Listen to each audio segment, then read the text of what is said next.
Arestado ang 12 manong miyembro ng Payak Carnapping Group sa Cavite kagabi. Sinalakay ng mga otoridad ang hideout ng grupo sa Sambapa, Barangay Molino 2 sa Bacoor City. Kasama sa mga naaresto ang lider ng grupo na si Arland Gahisan alias Payak.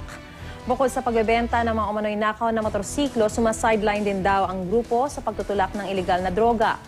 Na-recover ang 10 nakaw na motorsiklo, 3 kalibre 38, isang kalibre 45, granada at iba pang armas mula sa mga suspect. Nasamsam din ang 10 gramo ng hinihinalang shabu na tinataya nasa 50,000 piso ang halaga at drug paraphernalia. Naharap sa kasong carnapping, illegal possession of firearms at paglabag sa Dangerous Drugs Act ang 12 suspect. Para sa iba pang balita, bisitahin lang ang aming website at official social media accounts. Tutok lang dito sa GMA News TV para oras-oras alam mo. Ako po si Mariz Umali. Magandang umaga po.